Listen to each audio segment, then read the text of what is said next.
Olá pessoal, retornando aqui para o nosso vídeo de encerramento dessa série sobre rinossinusites. E hoje, como eu comentei no vídeo passado, a gente vai abordar quais são os tratamentos cirúrgicos para as rinossinusites, tá?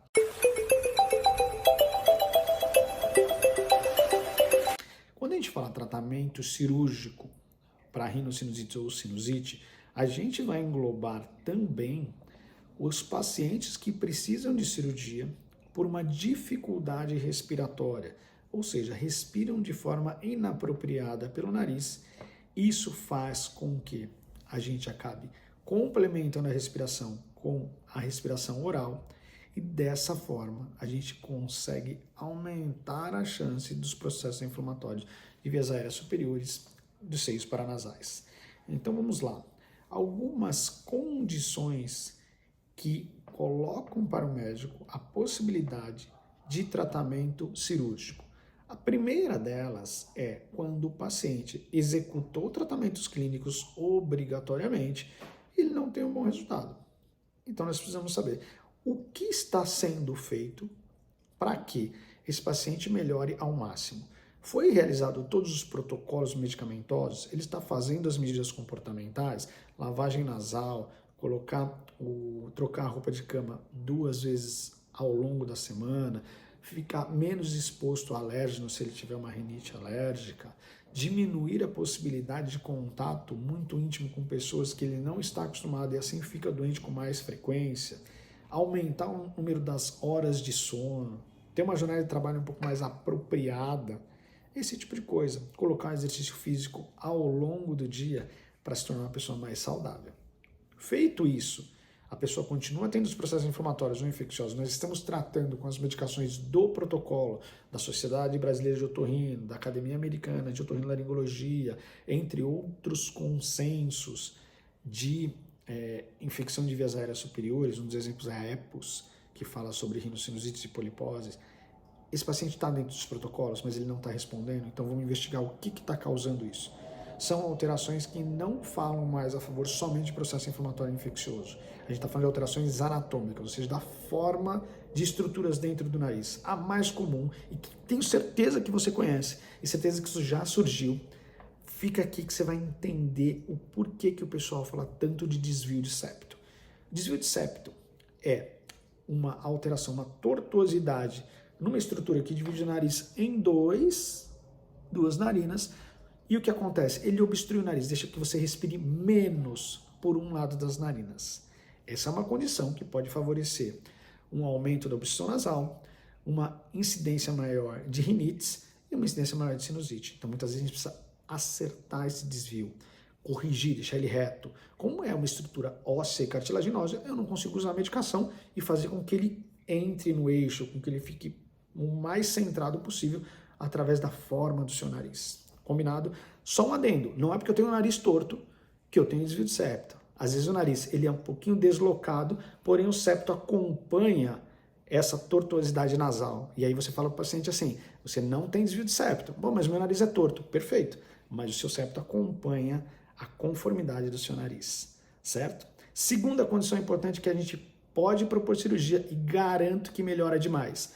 É o que o pessoal chama erroneamente, tá? Ou popularmente de carne esponjosa, que não é carne esponjosa, hipertrofia das conchas nasais, tá? São estruturas alongadas que se colocam tanto na região inferior, média e superior do nariz.